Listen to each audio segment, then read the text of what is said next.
I had did a whole video, whole tutorial on this beat right here I was making, but I had forgot to start recording it at the beginning, so whatever, I'm gonna just like try to go over it really quick anyways.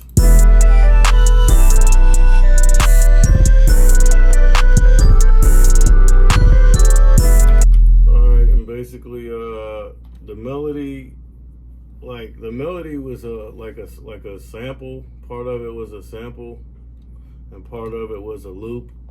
You feel me? Like all I did was kind of just change the pitch of it and like EQ it a little bit. That it is what it is, you know. Like I put some chords in it as well. Yeah, it was B minor. So basically, here, let's go to so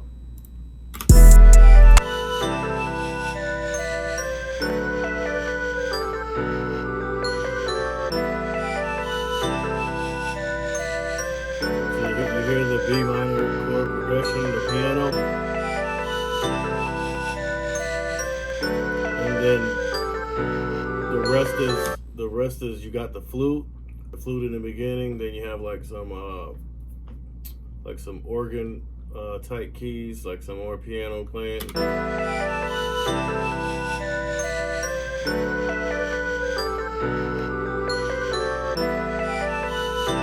But all of that is, you know, like the same chords, you know what I mean? And then after that, we basically just put the clap in. So let's just mute all this stuff and go over the parts one by one. So again, and how I made like the progression, you feel me, and you know, like the flute parts, the melody and all that, it's simple. You feel me? I knew I was this is my tried and true method right here. I knew what chord, I knew what key I was in, the B minor. So the first thing I did was just construct the B minor 7 chord. But then obviously, you know, if you come here, you know, you would click on this, you would open a sampler channel, which this is right here. I came to the sampler channel, went to the piano roll on that,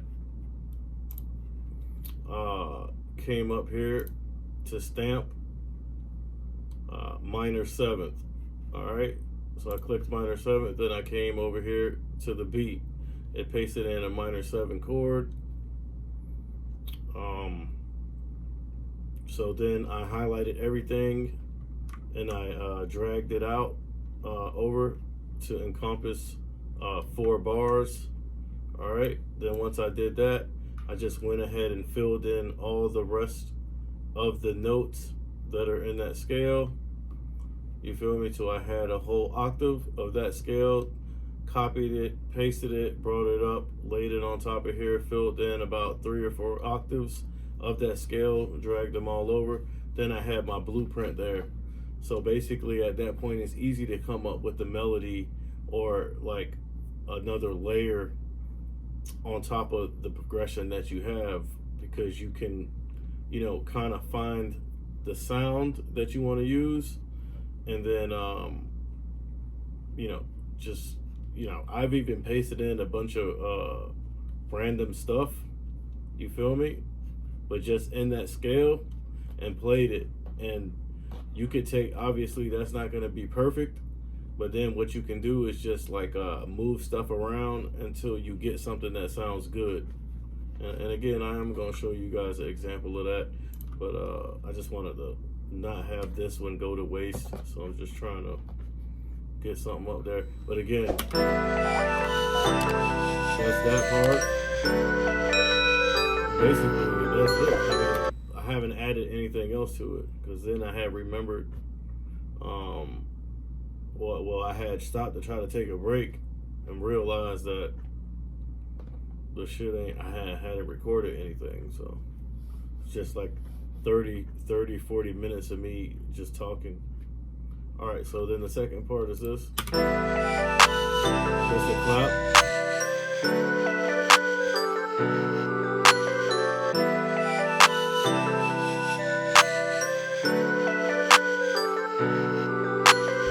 All right. Then I added the 808.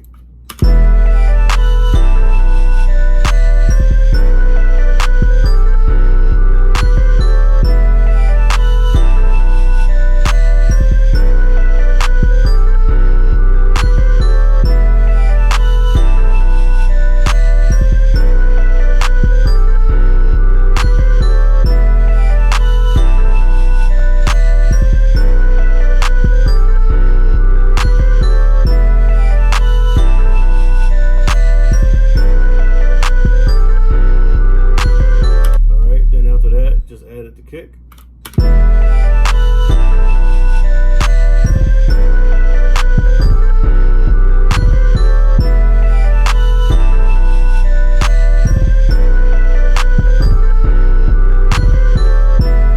And as you can see, like even on the 808s, the same method I use on my hi-hats. You feel me? Like when we're talking about like those bass drops, like the roll, same thing. Like you would just, for instance, you know, once you find that key, that note that's in the scale, highlight it, Alt A, you feel me? Arpeggiate, but obviously that would be too much, so you would dial it back, and that's it. You feel me? The main thing is just making sure that it's in the right key and, you know, in the correct timing. You feel me? A lot of it has to do with like your scale, your snap to scale, or whatever it is, snap to, I don't know, snap to scale, I guess. So those are those bass drops like that, like the 808, and also, you know, same thing applies to the kick. So look, on the kick, here it is. It looks like I just did 4 instead of 3, as opposed to the 808. So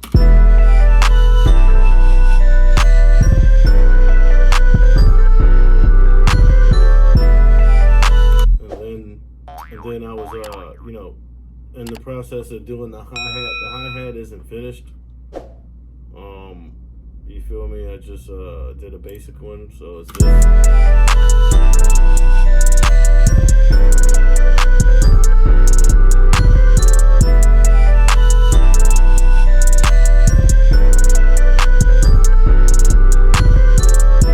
You feel me? Same thing applies. You know, like for my other beats, you know, what you do is once you get you a good hi-hat, right click on it, fill each 2 steps. Once you do that, you know what I mean, come to the piano roll. Now it may look something like this, you feel me? Like it may not be filled in right. If it's not, you just highlight everything and then grab one and drag it over to fill a full, you feel me? Like the, you know, just drag it over until it fills it out completely. And then once I do that, that's when I come over here and I put my rolls and stuff. Okay, and the same thing, highlight it, Alt A, arpeggiate, and then go to the timing and mess around with it. The time, whatever this means right here. You feel me? Just mess with it until it's right, because it could have too many rolls or it cannot have enough. Just have to adjust it. And like I said, a lot of it depends on your BPM and also your snap to grid. That's what it's called, snap to grid. All right, so yeah.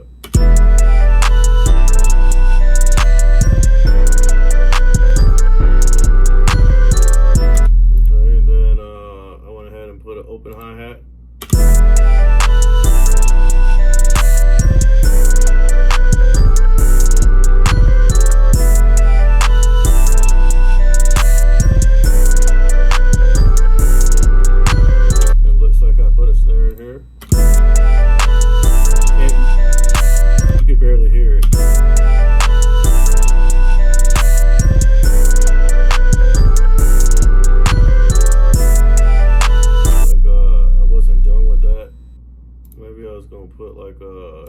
just come in.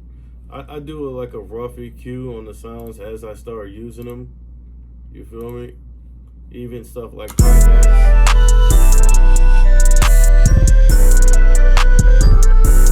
Because I'll shave off all the frequencies that, you know, doesn't need to be anywhere else. That way, when you're putting in your sounds, it's you know, not all muddled and muddied up. You know what I mean? Just like, I don't know, it just makes the beat sound a lot cleaner when you do it that way. So yeah, so like, you know what I'm saying, I just EQ them as I go. The kicks,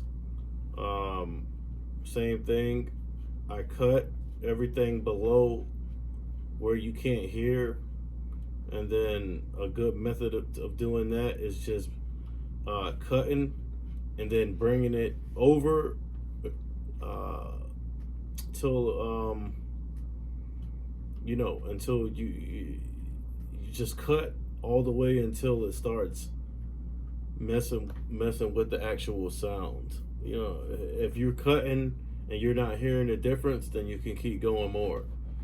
Then when you hear a difference, then, you know what I'm saying, you know, back it back a little bit.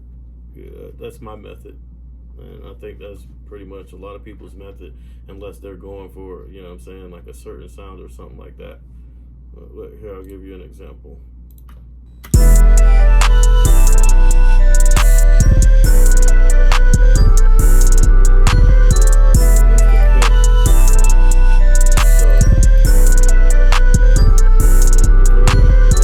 So basically, I'll just bring this down. And if it's not like doing like that sharp shelf, you feel me? Like, I forgot which one it is, but you know, like if it's not doing the sharp shelf, you just come up here and left click on this and drag it down, and then it'll make the roll a lot steeper. So basically, I do it like that. Then I'll bring it all the way over first.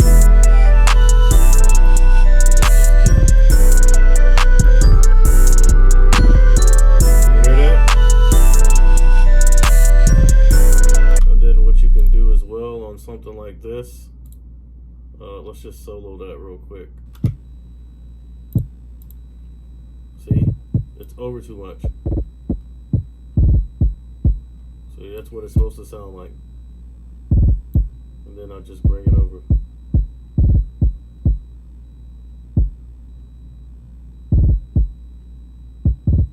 See, now it started getting lighter.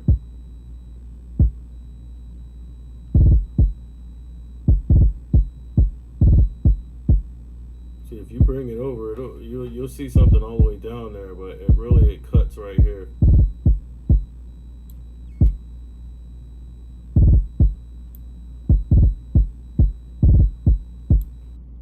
Something like that. You feel me? Then just come back here, unsolo that, and you solo and unsolo stuff by right clicking on it. Alright, then I just added two quick compressors, just the CLA2A, just leave it on. Well, you could use any compressor, but basically I just throw any compressor on there, I'll just leave it at default. And then I'll come and put the RVox on here and just, you know what I mean, drag this down until it's too much. Then back off of it. And nothing special here. Look, the reason why I use RVox and like CLA2A is because they're easy to use. I only have to hit like 1 or 2 buttons on them, and that's it. Because I'm not trying to get bogged down in all this, you know, ancillary stuff, or you know, just I don't want my creative process to suffer because I'm like getting bogged down doing technical things. You feel me? Like, you know, keep your workflow going and don't interrupt your creative process.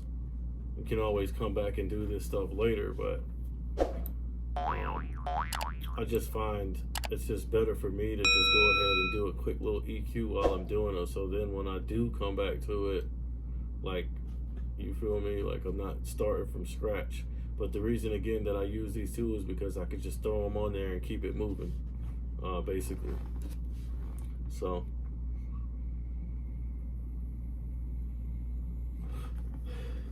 that's that.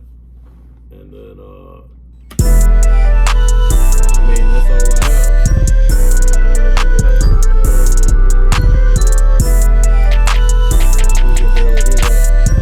I think I was going like, see what the delay sounded like on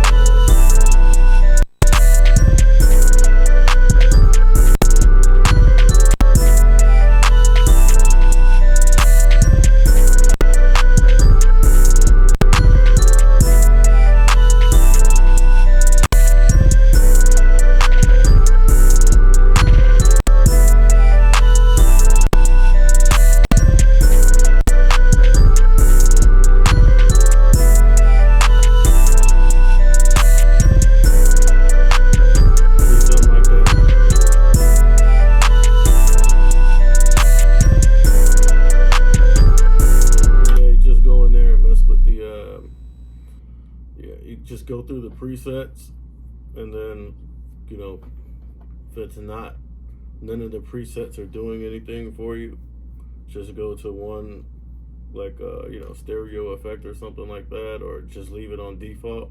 Just come over here and mess with the timing. You feel me? I like to put it on ping pong, but I mean, it's all on your preference.